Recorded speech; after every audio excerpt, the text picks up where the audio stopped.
박시전에 대한 해설 강의 시작하겠습니다. 자, 박시전은 말 그대로 박씨라는 주인공에 대한 이야기예요. 들어가기 전에 간단히 줄거리 보겠습니다.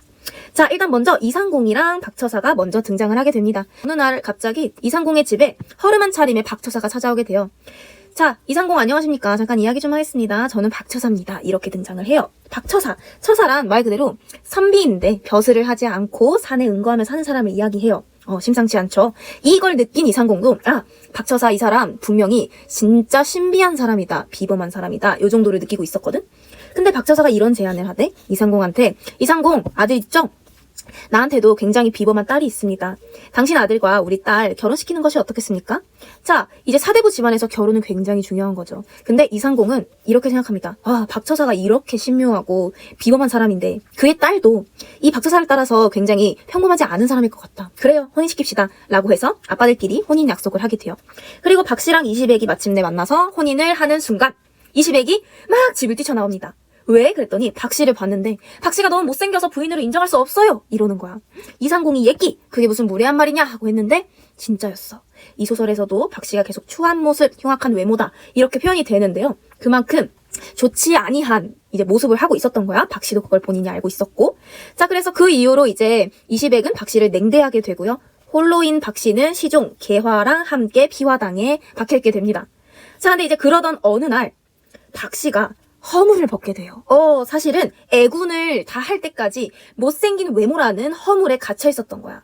그래서 신미한 요술을 부려서 박처사랑 박씨가 함께 요술을 뾰로롱 부려서 박씨가 그 못생긴 외모라는 허물을 벗어버리고 마침내 굉장한 미인이 돼요. 여기서부터 박씨란 사람 보통 그냥 평범한 인간은 아니겠군 하는 예측이 드시죠? 좋아, 그리고 그 이후에 어떠한 일이 일어났냐면 이제 이시백이랑 박씨랑 사이가 좋아지겠나 싶었더니 병자호란이 발생을 합니다. 자, 여기 쓰여있는 인물은 우리 나치 있죠? 지난번 임경업전에서 만났던 그 임경업인데요.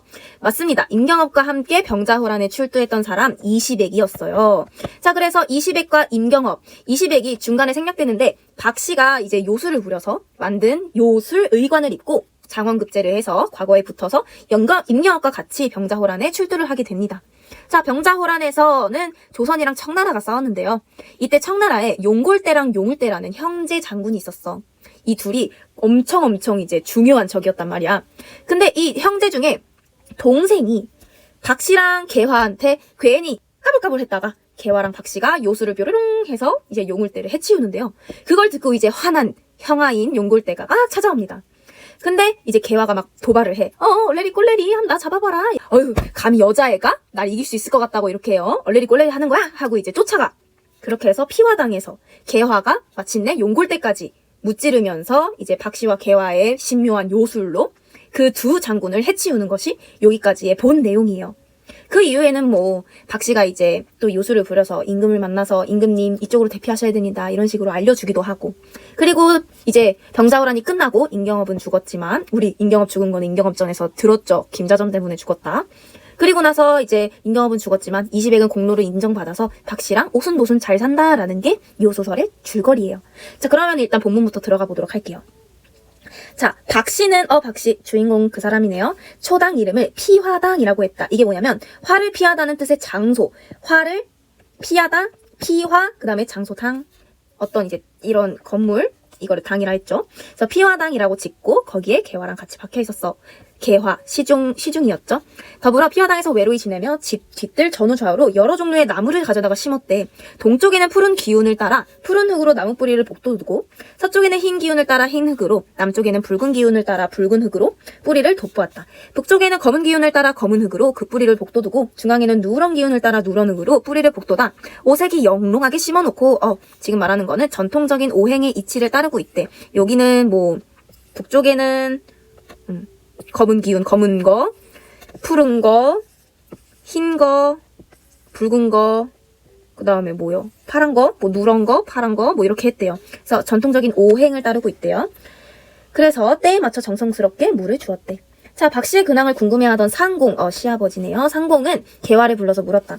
요즘 박씨 부인이 무슨 일로 소일하더냐? 심심해하지 않고 재미있게 뭔가를 하고 있느냐? 자, 뒤뜰에 온갖 나무를 심으시고 소녀로 하여금 기르게 하고 있습니다. 상공이 계활을 따라 들어가 주위를 둘러보니 온갖 나무가 사면에 무성하게 자라 있었다. 나무는 용과 범이 변하여 바람과 비를 부르는 듯하고 가지는 무수한 새와 뱀이 서로 꼬리를 맞대고 있는 듯했다. 지규 이렇게 쓰면서 그 모습은 너무나도 엄숙하여 똑바로 쳐다보기가 어려울 정도였다. 여기 가둬주세요. 지금 이 부분 뭐야? 묘사와 비유, 굳이 말하면 지규를 통해서 비범한 분위기의 풍경을 드러낸다고 써져 있죠. 드러낸다고 할 수 있는 것이 막 나무가 엄청나게 엄숙하고 쳐다보기 어려울 정도로 신묘하게 자라있는 풍경을 지금 묘사와 비유를 통해서 드러내고 있는 부분이다 라고 해석하시면 되고요. 자, 이 사람이 곧 신선이구나. 나로서는 감히 그 재주 이런 생각을 헤아릴 수 없을 것이다. 이거 정말 박씨의 비범한 능력이구나. 감탄? 탄복하고 있죠. 매우 감탄한다는 거. 탄복. 그래서 거듭 탄복을 하며 박씨를 불러다 물었대. 저 나무는 무슨 일로 심었으냐? 박씨가 공손하게 대답했다. 길흉화복은 길하고 흉하고 좋고 나쁘고 그 다음에 우리가 아는 그 다음에 복, 우리가 아는 복 많이 받으세요 할 때 그 복. 이런 길흉화복은 인간의 삶과 늘 함께하는 것입니다. 뒷날 무슨 일이 생겼을 때 저 나무로 미리 막아보고자 심었습니다. 우리는 알지. 뒷날 무슨 일 발생해? 병자호란이 발생해. 자, 병자호란이 발생할 거를 알고, 그리고 아까 내가 줄거리에서 얘기했지만 용골대의 최후를 이제 물리치는 것도 피화당이었고, 그러면은 병자호란이라는 미래, 이 당시의 미래를 예지하고 있다는 것으로 볼 수 있는 거예요. 그래서 나무로 미리 그때를 막고자 심었대. 예지 능력? 박씨의 비범한 능력이구나. 이렇게 알아주시면 됩니다. 그렇다면 혹시 이 집을 피화당이라는 것도 그와 관련 있는 것이냐? 그러합니다. 다 뜻이 있었던 거야. 이 또한 비범한 능력이네요. 상공이 그 까닭을 자세히 알고 싶어 다시 물어보았지만 박씨는 말을 아꼈습니다. 하늘의 뜻이기에 차마 누설치 못하겠습니다. 예지했던 거, 정해진 운명, 박씨가 하늘의 사람임을 드러내고 있네요. 후에 자연히 아시게 될 겁니다. 내가 예지한 거니까 나중에 되면 다 알 거야. 더 묻지 마시옵소서. 자, 너는 참으로 나 같은 사람의 며느리가 되기에는 아까운 사람이구나. 마찬가지로 탄복하고 있죠. 내 운수가 사나워서 그런지, 아니면 내 자식 20액이 어리석어서인지 부부간의 즐거움을 알지 못하고 헛되이 세월만 보내는 것이 안타깝다. 지금 냉대받고 있죠. 내 나이 이제 60이라 내가 곧 죽으면 너같이 어진 사람이 집안 사람들의 냉대를 어찌 견딜지 다만 그것이 걱정이다 라고 해주네요. 걱정해주고 있네요. 이 부분을 통해서 박씨가 집안에서 지금 냉대받는 처지임을 드러내고 있는 거야. 한 번 더. 상공이 길게 탄식하며 말했지만 박씨는 오히려 상공을 위로해줬대요. 오히려 위로를 해줬대. 소부의 생김새가 저의 생김새가 추하여서 부부간의 즐거움을 모르는 것이니 이는 다 저의 탓입니다. 누구를 원망하겠습니까? 원망할 사람이 없다는 거죠. 다만 제가 원하는 것은 저희 남편이 과거에 급제하여 부모님으로 하여금 부귀영화할 때 그 영화야 무비 아닙니다. 자, 나라를 충성으로 도와 그 이름을 널리 알리는 것이옵니다. 사대부구의 아들이 장남이 해야 하는 그 시절의 도리네요. 당시에 사회적 관념이 드러나고 있는 부분이네요. 그런 후 다른 가문에서 아내를 얻어 자식을 낳고 탈 없이 오래 산다면 저는 죽어도 여한이 없을 것입니다. 그러네요. 그냥 내가 아니어도 돼. 다른 가문에서 새롭게 재혼해서 뭐 그 아내가 마음에 들면 자식을 낳아갖고 뭐 오래 산다면 그게 여성의 도리이죠. 당시 여성의 사회적 위치도 여기서 암암리 드러나고 있는 부분입니다. 그래서 여기까지 마무리되었으면 바로 읽어볼게요. 그리고 이제 그 중간의 이야기는 이제 박씨가 어느 날 영험한 꿈을 꿔, 신묘한 꿈을 꿔, 그 꿈으로 인해서 의관을 하나 만드는데요. 이 의관을 이제 과거 시험을 보러 가는 시백에게 갖다 줍니다. 그랬더니 처음에는 시백이 거절했거든? 감히 여성이 내 길을 막느냐? 막 이런 식으로. 근데 그래도 어찌저찌 그걸 챙겨갔단 말이지. 근데 또 시백은 이 의관 덕에 과거에 붙게 돼요. 박씨의 도움 덕에 과거에 붙게 된 거예요. 자, 상공이 옷깃을 여미고 뜰 아래로 내려갔더니 처사가 있었대요. 박씨의 아버지가 놀러왔나 봐. 시백 역시 의관을 갖추고 처사에게 문안 인사를 드렸다. 처사가 시백의 손을 잡고 상공에게 축하 인사를 건넸다. 영랑이 뛰어난 재주로 과거에 급제하였으니 이 같은 경사는 다시 없을 줄 압니다. 그간 제가 시골에 있는 관계로 아직 축하 인사를 드리지 못했습니다. 나 처사니까. 상공이 술과 안주를 내어 대접하며 처사와 함께 그간 만나지 못한 회포를 풀었다. 술이 반쯤 줄어들고 분위기가 무르익어 갈 무렵 상공이 어두운 낯빛으로 처사에게 말하였다. 귀한 손님을 뵈니 반가운 마음은 예사롭지 않고 죄송한 마음은 산과 바다와 같습니다. 넓고 멀다라는 얘기야. 왜? 시백이 외모 때문에 박씨를 홀대하고 냉대하고 멀리하고 있어서 미안하다라는 거야. 무슨 말씀이신지요? 내 자식이 어리석다 보니 어진 아내를 푸 대접하여 이게 죄송한 거네. 부부간 즐거움을 알지 못하고 있습니다. 제가 늘 타이르곤 하지만 자식이 끝내 아비의 말을 듣지 않더군요. 처사 대하기가 민망할 따름입니다. 너무 죄송한 마음입니다. 인물의 심리 죄송스러움이네요. 처사가 급히 손살을 쳤다. 상공께서는 제 못난 딸을 더럽다 하지 않으시고 굉장히 T네요. MBTI T네. 지금까지 슬하에 두셨습니다. 아래에 두셨습니다. 그 넓으신 덕에 감사할 따름이온데 이렇게 말씀하신 이후 오히려 송구합니다. 예사롭지 않은 며느리가 늘 외롭고 힘들게 지내기에 드리는 말씀입니다. 사람의 팔자와 기륭화복은 다 하늘에 달린 것입니다. 이거 아까 박씨가 얘기했던 거다. 그치? 어찌 그리 지나친 걱정을 하십니까? 처사가 담담하게 말하니 상공도 미안한 마음을 조금 덜 수 있었다. 이후 상공은 처사와 더불어 날마다 바둑을 두기로 하고 또 피리도 불면서 즐겁게 지냈다. 하루는 처사가 후원으로 들어와 딸을 불러앉혔다. 너의 애군이 다 끝났으니 드디어 누추한 허물을 벗어라. 이 허물은 뭐겠어? 뱀 허물 그거 아니고 추한 외모. 이 추한 외모를 그럼 왜 설정했을까? 그리고 왜 굳이 벗길까요? 중간에? 알고 보니까 인물의 비범한 능력, 오로지 능력 그 하나를 강조하기 위해서 한계를 설정해 놓는 거야. 뭐야? 외모라는 한계. 근데 그 한계를 이제 벗어나게 함으로써 더욱더 비범한 능력을 펼칠 수 있는 모습을 보일 수 있게 만들어주는 거죠. 자, 드디어 추한 외모 한계를 벗으래. 이제 애군이 끝났대. 그래서 애군 때문에 그거를 이제 풀어내느라고 추한 외모를 갖고 있었구나까지도 알 수 있는 거고요.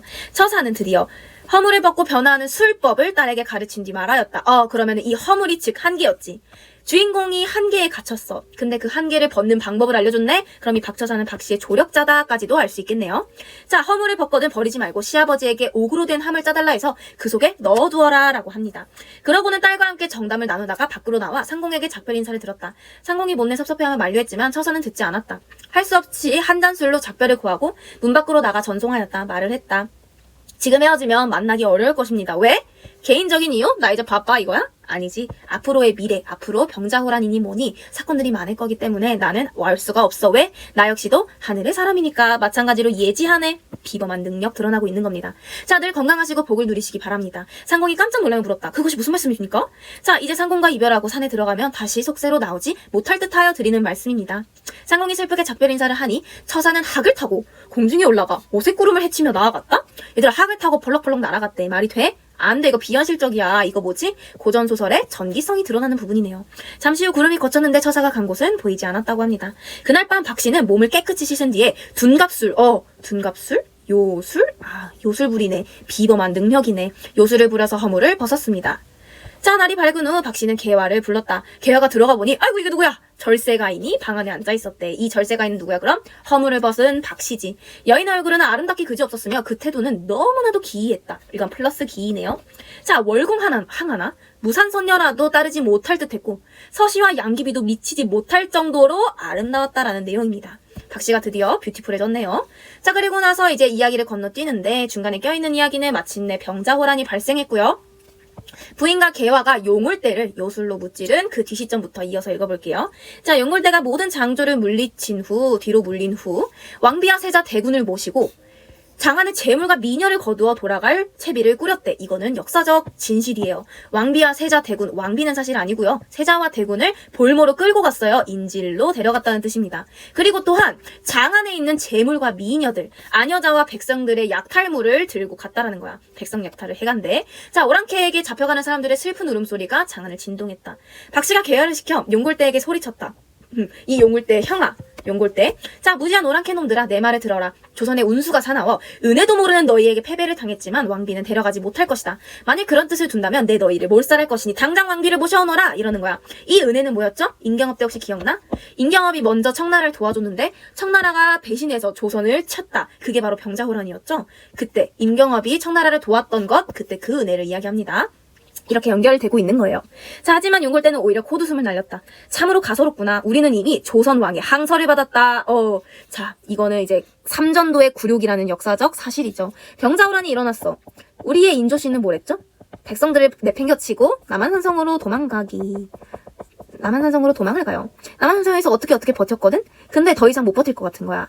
이대로는 안 되겠다. 항복해야겠다. 해서 청나라의 이제 베이스 캠프 같은 데로 가서 이제 청나라 왕에게 머리를 3번 찌우면서 항복을 했던 것이 삼전도의 굴욕입니다. 그때 장소가 삼전도예요. 그래서 이 삼전도의 굴욕 이야기를 하는 거야. 항복한 사실을 받았다. 자, 항복한 서류, 항복하겠다는 서류를 받았다. 자, 데려가고 안 데려가고는 우리 뜻에 달린 일이니 그런 말은 입 밖에 내지도 마라. 오히려 욕설만 무수하게 퍼붓고 듣지 않자 개화가 다시 소리쳤습니다. 너희의 뜻이 진실로 그러하다면 이제 내 재주를 한 번 더 보여주겠다. 개화가 주문을 외자 문득 공중에서 두 갈래의 무지개가 일어나며 시작됐네요. 모진비가 전치를 뒤엎을 듯 쏟아졌고 그 뒤에 얼음이 열고 그 위로는 흰 눈이 날리니 오랑캐 군사들의 말발굽이 땅에 붙어 한 걸음도 옮기지 못하게 되었다. 완전 말도 안 돼. 또 나왔어. 고전소설의 전기성. 그제야 은골대는 사태가 예사롭지 않음을 느꼈다. 당초 우리 왕비께서 분부하시기를 장안에 신인이 있을 것이래. 하늘에 사람이 있을 것이래. 어디? 장안에. 특히 어디? 20에게 후원에 피화당에. 그럼 이 하늘의 사람 누구야? 박씨다. 그리고 이 20에게 후원을 범치 말라고 하셨대. 누가? 왕비가. 그러면 이 왕비도 20에게 후원에 신인이 있는 거를 예지하고 있네. 비범한 능력을 지닌 또 다른 여성 인물이 되겠네요. 자, 과연 그것이 틀린 말이 아니었구나. 지금이라도 부인에게 빌어 무사히 돌아가는 편이 낫겠다. 용골대가 갑옷을 벗고 창칼을 버린 뒤 무릎을 꿇고 애걸을 하였다라고 하는데 실제, 자 여기 먼저 읽을게요. 병자울 안에서 패한 역사적 치욕을 문학작품 속에서나마 보상받으려는 민중의 심리를 반영했다라는 거야. 즉 실제 역사는 이렇죠. 병자울 안에서 굴욕적인 패배를 해서 인조가 삼전도 굴욕이라는 항복을 했었죠. 근데 지금 소설에서 항복한 건 맞거든? 근데 오히려 우리가 용골대가 굴욕적인 패배를 했대. 이거는 역사적 사실은 아닙니다. 다만 우리가 굴욕적 패배를 해서 민중의 심리는 좋아 나빠? 나쁘죠. 좋지 않겠죠. 그 민중의 심리, 그 답답함과 치욕스러움을 조금이나마 달래기 위해 여기서 허구로 다시 재구성을 한 거야. 민중 심리를 달래기 위해. 그러면은 박씨랑 개화가 요술을 써서 용골대를 패배시켰대. 그럼 이 요술을 쓰는 박씨와 개화 역시도 허구 인물이 되는 겁니다. 그래서 이게 역사소설이 되기에 애매하다라는 겁니다. 자, 그래서 이거는 사실은 아니지만 재구성한 내용이지만 어쨌든 간 용골대가 무릎을 꿇고 애걸하는 굴욕적인 패배를 당합니다. 자, 소장이 천하를 두루 다니다 이제 조선까지 나왔지만 지금까지 무릎 꿇은 적은 한 번도 없었대. 이제 부인 앞에 무릎을 꿇어 비나이다. 부인의 명대로 왕비는 모셔가지 않을 것이니 부디 길을 열어 무사히 돌아가게 해주십시오. 무수히 애원하자 그제야 박씨가 발을 걷고 나왔다. 원래는 너희의 씨도 남기지 않고 모두 주기로 했었다. 하지만 내 사람 목숨 죽이는 것을 좋아하지 않기에 용서하는 것이니 내 사람 목숨 죽이는 것을 좋아하지 않기에 용서하는 것이니 내 말대로 왕비는 모셔가지 마라. 너희가 부득이 세자와 대군을 모셔간다면 그 또한 하늘의 뜻이기에 이것은 하늘의 뜻, 즉 실제로 임경업이 나중에 구해주는 역사적 사실이 드러나고 있다는 거죠. 그게 어디서 또 드러나? 임경업전에서도 드러나. 그거 기억해야 됩니다. 부디 조심하여 모셔가라. 그렇게 하지 않으면 신장과 갑옷 입은 군사를 몰아 너희를 다 죽인 뒤 너희 국왕을 사로잡아 분함을 풀고 무지한 백성까지 남기지 않을 것이다. 나는 앉아있어도 모든 일을 알 수 있다. 얘 또한 비범한 능력이네. 부디 내 말을 명심하여라. 오랑캐 병사들은 황급히 머리를 조아리고 용울대는 다시 예언을 했다. 말씀드리기 황송하오나 소장 아우 즉 용울대 개화에 의해서 죽었다는 그 동생 머리를 내어주시면 부인의 태산 같은 은혜를 잊지 않을 것이옵니다. 하지만 박씨는 안돼 고개를 저었대. 듣거라. 옛날 조양자는 지백의 머리를 오칠하여 두고 진양성에서 패한 원수를 갚았다고 하더구나 라면서 또 옛날 사람에 대한 이야기 고사를 인용하고 있는 부분이네요.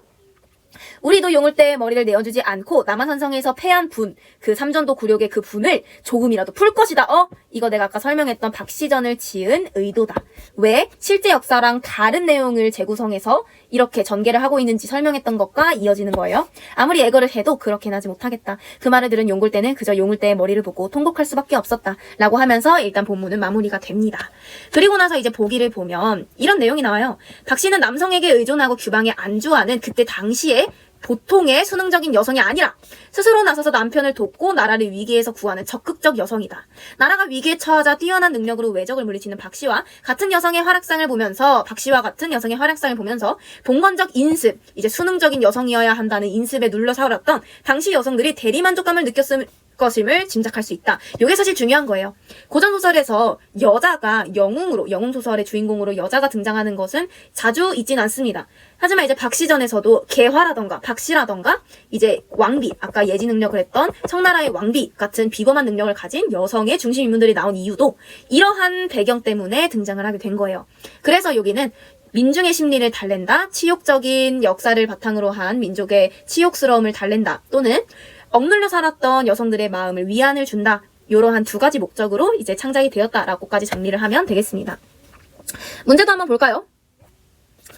문제는 빠르게 한번 보겠습니다. A를 이해할 때 적절한 것은 20액은 A에 대해 상공과 다른 반응을 보이며 박씨를 대하고 있고 맞아 아니야? 상공은 아이고 우리 아들이 아주 그냥 무지랭이여가지고 못돼가지고 아비 말을 못 들어서 박씨를 냉대해요. 정말 죄송해요 이러고 있죠. 그러면은 상공이랑 20액은 같아 아니면 달라? 다른 거죠. 다른 반응 맞다. 이렇게 보면 되고요. 얘는 기억률 각자 찾으면 되겠네요. 기억, 박씨에 대해 궁금한 점을 다른 사람을 통해 해결하고자 하고 있다라는 거야. 즉, 야, 너네 주인은 지금 왜 저렇게 바쁘게 심심하지 않고 왔다 갔다 하면서 재미를 보고 있는 거냐? 뭘 하고 있길래? 이런 식으로 개화한테 물어보고 있죠. 다른 사람은. 즉, 개화다. 상공이 개화한테 물어보고 있다. 이렇게 하면 되고요. 한자성어로 적절한 것, 이거 오른쪽 중에 고르면 난영난제 그대로 들어갈 거예요. 4번 서술 방식. 그래, 서술 방식 어때? 나와 안 나와? 안 나오네. 그럼 3인칭일 거야. 그치? 3인칭 중에서도 심리 나와 안 나와? 심리 나와. 심리 나와. 그러면은 뭐야? 전지적 작가 시점. 요거 알고 풀면 충분히 되겠죠? 작품밥 3인칭 맞네요. 기억을 통한 내용으로 적절하지 않은 것은 인물에 대한 부정적인 인식을 드러내고 있다? 아니, 선녀보다도 아름답고 뭐라 그랬어? 월굴 하나 무산 선녀보다도 멋있다는데 이게 왜 부정적이지? 긍정적인 거지. 자, 보기의 내용으로 해당하는 거 귀신과 인연을 맺거나 도술을 부리는 거 나왔다. 도술. 이게 전기성이야. 아까 전기성 찾았던 거 2개 CD 나오면 되겠네요. 그리고 등장인물과 관련하여 적절하지 않은 것은 자, 개화는 말하고자 하는 말을 우회적으로 전달하고 있대. 우회적인 건 뭐야? 그냥 이렇게 말하고자 하는 말 이렇게 직독으로 얘기 안 하고 말하고자 하는 말 그게 이렇고 저렇고 해서 이렇게 해서 이렇게 해서 이렇게 말을 하는 거야. 돌려서 말하는 거지? 돌려서 말하고 있어? 아니지. 욕하고 있어 오히려. 이 무지랭한 오랑캐 놈들아 당장 모셔오너라 하고 원하는 바를 왕비 모셔와 하고 이야기하고 있죠. 그 다음에 요거 우리 아까 보기 읽었으니까 밑에 것만 바로 읽자. 다정함이 넘치는 모습. 다정함은 어디 부분에서 찾을 수 있지? 의존하지 않고 적극적이고 주체적이고 그런 거 거기에 위주가 돼야지 다정함이 넘치는 모습은 애매하다고 볼 수 있습니다. 자, 보기에 제시된 교사의 질문에 대한 학생의 답으로 적절한 것은 그래 우리 아까 찾았던 요 녀석 찾으면 끝! 여기까지 정리가 되겠지요. 그러면은 우리 주제랑 요런 녀석들은 여기 보고 하면 되겠군요. 여기 보고 정리하면 돼. 자, 왜 군담소설이 들어가냐면 군담소설이라는 것은 주인공이 전쟁에서 공을 세운 것에 대한 내용이죠. 여기서도 마찬가지야. 병자호란이라는 공에서 용골대랑 용을대를 해치웠다는 무찔렀다는 공. 누구의 공? 개화랑 박씨의 공. 그 공을 담고 있기 때문에 군담소설이라고 볼 수 있는 겁니다. 전기적이고요. 아까 막 신통망통 요술 뾰로롱 했던 거. 서사적이고요. 하나의 이야기처럼 전개가 쭉 이어지고 있고요. 영웅적이죠. 주인공이 너무나도 영웅이고 그래서 영웅적이고 주인공이 영웅이고 영웅소설이고 이렇게까지 연결해서 보면 되겠습니다.